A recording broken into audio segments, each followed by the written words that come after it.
On page 3, notice this set of questions I want you to solve by graphing, which means you can use decimals. But remember, you have to put in the related equation. So on number 6, we're going to type in y equals 1/2 x squared plus x minus 4. So we go ahead and do that. And notice my x-intercepts are at -4 and 2. So x equals -4 or 2. Now on the next one, it's not equal to 0 yet, isn't it? So you have to make it equal to 0. So minus 6x from both sides. I always like to write in standard form. So we're going to say y equals x squared minus 6x plus 7. And then if we graph that, x squared minus 6x plus 7, notice we don't get nice whole numbers here. We're going to say 1.6 and 4.1. So x equals 1.6 or 4.1. And there are my solutions to 6 and 7. We'll do the same thing on number 8. Notice that equals 0. So we'll do y equals 4x squared plus 6x plus 5. Okay, and then I'll graph that. And notice it doesn't cross at all. Since it doesn't cross at all, that's going to be no solution 1. On the next set, I want to see the factoring. I don't want to see just answers. I want to see the factoring. So the first thing we have to do is we have to minus 2 from both sides. So then we'll get 12x squared minus 5x and then minus 2 equals 0.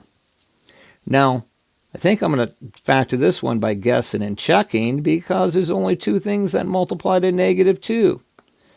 2 and 1. And then they're not very far apart. So let's try 4x and 3x. Now, if I distribute, 4 times 2 is 8. I want that to be negative. And then 4x plus 1, -8 plus 3. That gives me -5, doesn't it? So in other words, 4x equals -1. Divide by 4. X equals -1/4.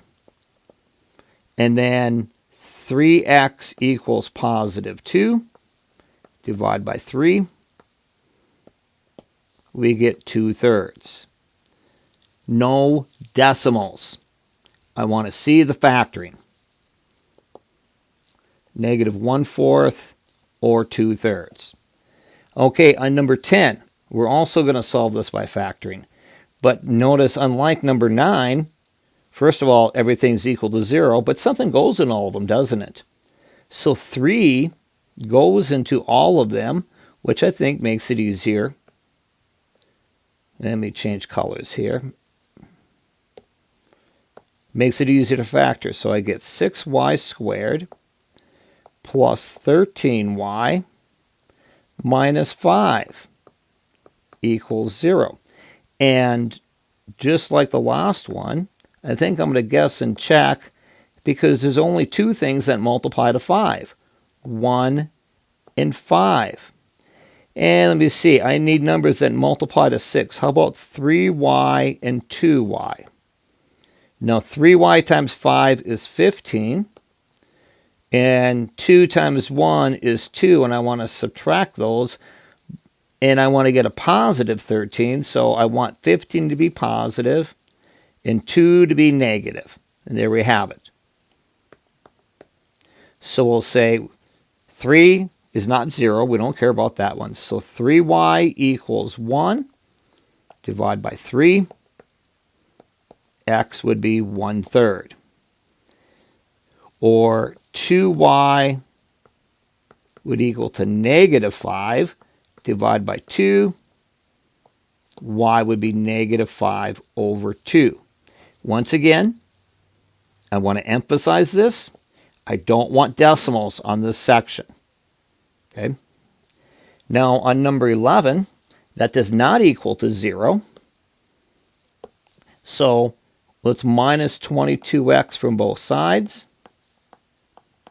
So we get, let me do this one in blue, 6x squared minus 22x equals 0. Notice I can factor a 2x out of each of those, and I'll get 3x minus 11. In the first case, 2x would be equal to 0, or just say x equals 0. In the second case, 3x, should put an or in there, equals 11, divide by 3. X equals 11/3. I think I'll rewrite this one. X equals 0 or 11/3. And there's your answer to that one. On number 12, notice it's factored for us. Don't multiply it together.